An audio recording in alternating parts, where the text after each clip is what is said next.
Ladies and gentlemen, I'm Kevin Hogan. Welcome to Bedford, Texas. Welcome to Rock Island Auction Company. Welcome to the Cathedral of Fine and Historic Firearms Collecting. Welcome to our extraordinary August 15th, 16th, and 17th premier firearms sale. What we're here today to talk about are what I consider elite firearms, a superior group of great quality. That is what I mean when I say elite. So we're looking at the top 1%, the best of the best. It's going to be a sea of blue from the finest collections you've come to know and love. Again, nothing I show you is going to be good. Nothing we talk about is going to be great. It is all what I consider elite. If you've talked to me about this stuff, I'm very passionate about the best of the best of the best. At Rock Island Auction Company, we've got a reputation for handling the finest firearms on the planet, and that's what we're here to do today. Let's talk about some percussion Colts, the elite percussion Colts in this August 15th, 16th, and 17th sale. You're gonna hear names. Again, the biggest names in collecting. It's gonna be a who's who. Let's start in November of 1861. On top of the case, we have two fabulous examples of one an 1861 Navy and a Colt 1862 Police. These happen to be the last two models produced while Samuel Colt was alive. Of course, the 1862 being the very last. But November of 1861, right on the precipice, right? The American Civil War is heating up and kicking off. Colt presents about 25 sets to every important Union officer, every procurement officer that was important at the time. These are presented to General Ripley, who was chief of the Ordnance Department. Compliments of Colonel Colt. So you think if Samuel Colt presents the famous book, this is a compliments of Colonel Colt to General Ripley, again, during that November of 1861 timeframe that's so crucial. Again, Andy Singer collection, condition. Right underneath it, first model, a true first model, wedge over screw, square back 1851 Navy. So some beginner collectors, you can see that square back and you think first model 1851 Navy. The true first models for 1851s, you think 200,000 1851s are produced for just a good, clean, fair number. Now, of those 200,000, the first 800 are actually wedge over screw, where the wedge is over the screw, square back. That's a first model, a true first model.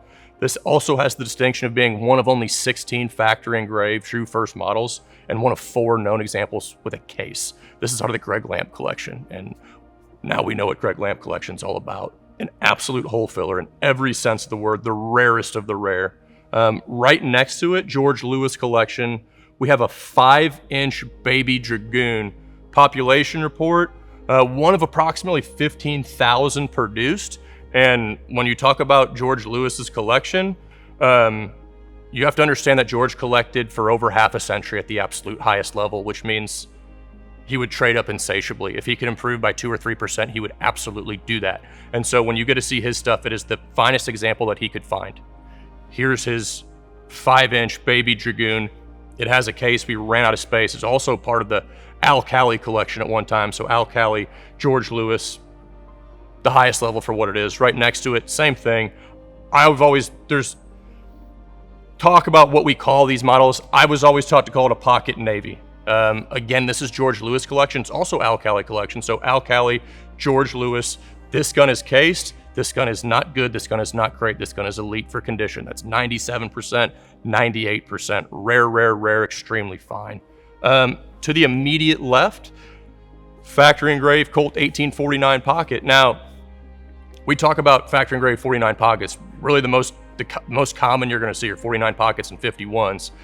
At the highest level, we say, let's be really patient. Let's be patient and find not a good example, not a great example. Let's find an elite example. This is your moment. Whether it's the grips, the backstrap, the frame, the cylinder, the barrel, this gun it's a true 97% Gustav Young engraved Colt 1849 pocket. It's in the contoured case, so it's got a kind of an added level of rarity and significance, but condition. And then to its immediate left, we have a Wells Fargo model. Now, we'll talk about Charlie Marx's collection a little bit, but when you think of a Wells Fargo, think of a sheriff's model, right? A sheriff's model single action or sheriff's model 1877, which are ejectorless. These are leverless. They don't have a loading lever on these Wells Fargo guns.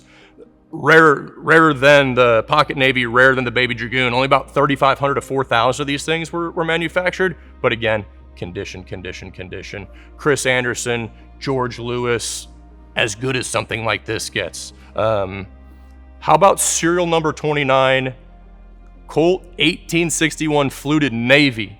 With the camera, you can see that it's fluted. You might say, oh, that's a hell of a good fluted army. It's not a fluted army, it's a fluted Navy. So how rare is this gun? Well, if we looked at Colt 1860 armies, again, a good number's 200,000 produced.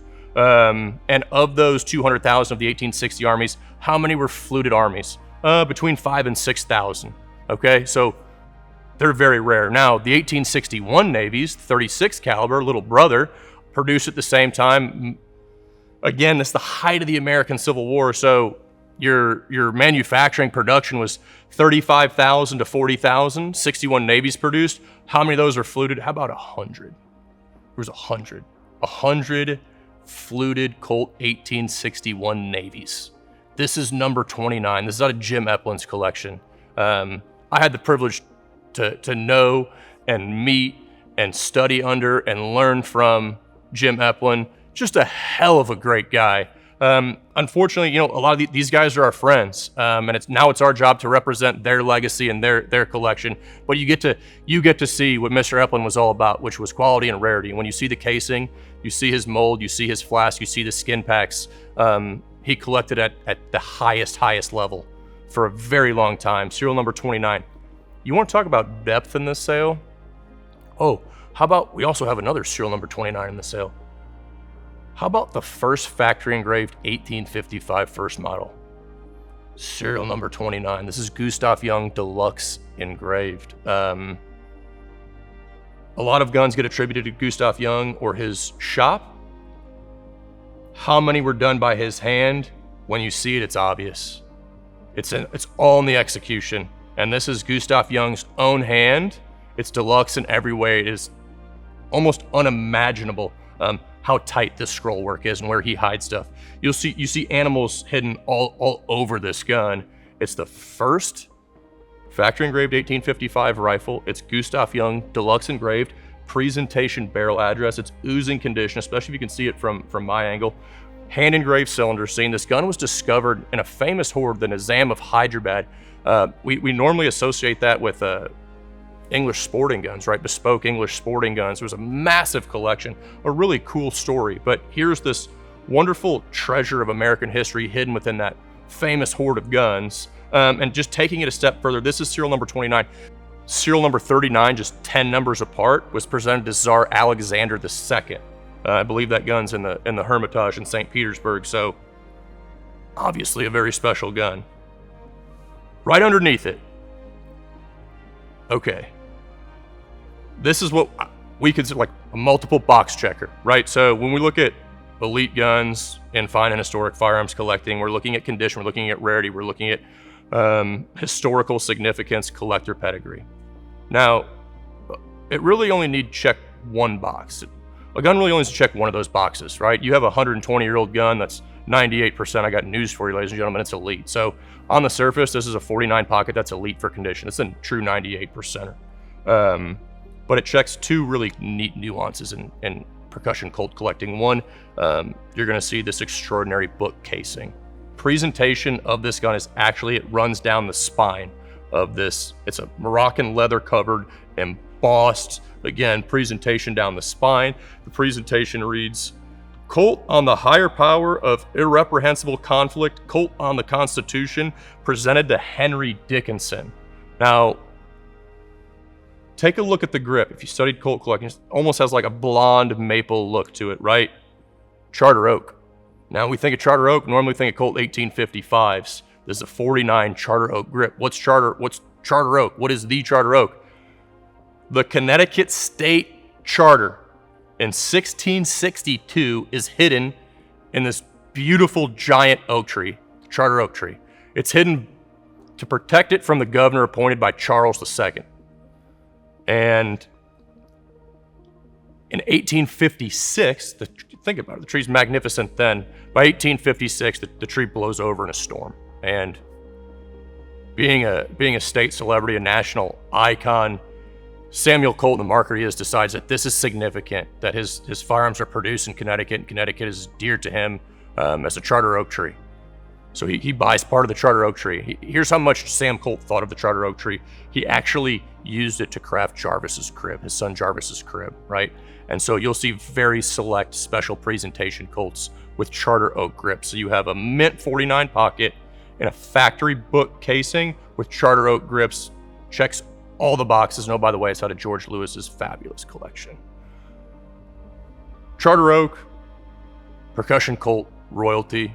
And I do just have to say that Percussion Colt collecting is the bedrock of 19th century American firearms collecting. Hell, it's the bedrock of American firearms collecting. And there is nothing more sacred, nothing more holy, nothing more important than the model of 1847, the Colt Walker. I say this every time and I'll say it again. Anytime you have the opportunity to handle a Colt Walker, you should do so. You're foolish if you don't.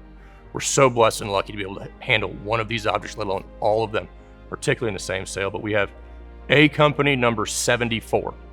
A Company number 74. And you think about the earliest, right? The C Company guns, that's Samuel Walker's own company. Those are the first guns issued, 1 through number 220. A Company comes next. They're issued second, again, 1 through 220. This being A Company number 74, makes it the 294th Walker, if you follow it like that. Or if we look at it by company, C Company, A Company, B Company, these are the first guns issued. They go directly to the first mounted Texas rifles, and the rest is written in the stars, right? I mean, the Walker gave Samuel Colt the keys to the mint. The Walker is the official revolver, the official handgun of the state of Texas, and for such good reason, right? We've talked about this at length, but it's royalty. But what makes this gun special is doing a population report of the 1,000 issued, how many are left? I haven't seen a good number of how many are left, but when the TGCA famously did the parade of Walkers, they were evaluating guns for original parts. They are the definition of rode hard and put away wet. And so many of these guns have so many different histories, used in the Civil War, used on the frontier. So we're evaluating for original parts, with the exception of a repair on the loading lever, which is so common. I can think of maybe one gun that did not have that had its original loading lever. This is as complete and original as a Colt Walker gets. Its cylinder, you start evaluating component parts, the cylinder seam, the pressure ring, all markings are as good as you're going to see. Very far from an entry-level Colt Walker. Very far. We think this gun's in the top 25 of known Colt Walkers. I'll say it again. We strongly believe this gun to be in the top 25 of known original Colt Walkers. And right behind it, bookending it kind of beautifully, would eventually succeed the model of 1847 Colt Walkers, the Colt Dragoon. And this is a second model Colt Dragoon. It's a very special second model Colt Dragoon. On the surface, you can see that it's elite condition. Population reports, approximately 7,500 first models, approximately 10,000 third models. The second models are the hardest, with 2,500 to 2,700 produced. This almost falls out of the production line by serial number range. This is early. This is as early. In fact, what makes it special is we believe it's the first Colt second model Dragoon. It's a nice footnote for what it is, but where it stands on its own is condition, its casing, its accessories.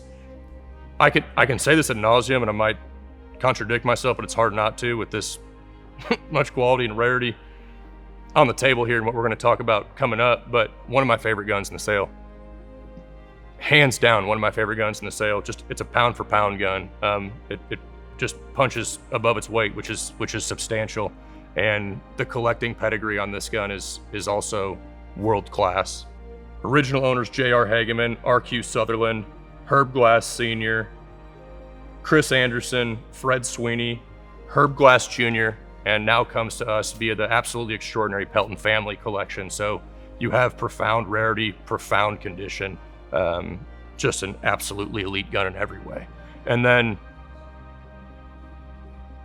a great gun to end on. And it also comes to us from just not only a friend, but a legend in what we do, the Dr. Nick Shannon collection. And assume when you see the doc's name, you got single actions and Patesons and an insatiable appetite for the best. And that's what we have here in this spectacular flared grip.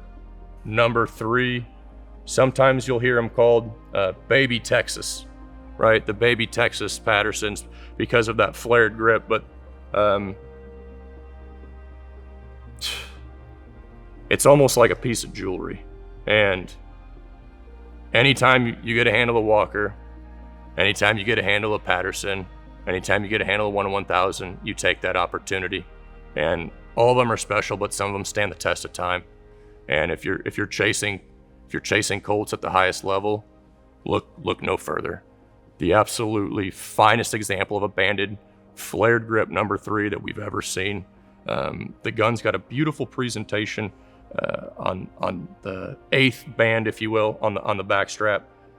John B. Arden, who was a very well-known physician at the time, presented in 1842, precisely when this gun would have been made, died tragically at a young age, hence this gun's extraordinary original condition. You try to roll this gun in the light to see its brilliance. It's pure unadulterated brilliance. This gun has 8 bands, right? Eight bands, including the presentation on the grip strap, and the accessories mirror the condition in suite, right? The charger's just loaded with gold gilt. Probably the most special gun in the sale. It's on the cover of Volume 2, but in a table of elite, we end here for a reason. 1 of 400 produced, the absolute finest example of a banded flared grip number 3 that we've ever cataloged. It's a lot of innovation, it's a lot of nuance, and I think it becomes like almost instantaneously obvious how good this grouping is, but it speaks bigger, higher, broader volumes to how great this auction is. We've been performing at a high level for quite some time. I started the video saying it. We get the opportunity to handle the finest guns in the world. This showcases it well, but the entire auction is that, regardless of genre that you're interested in, it's just absolutely loaded down with quality. And we're here, right? The Cathedral of Fine and Historic Firearms Collecting. It's a cool place. We can't encourage you enough to come and see this stuff for yourself. Put these treasures in your hand, understand it. You see the big sign behind us. History lives here. Come experience it.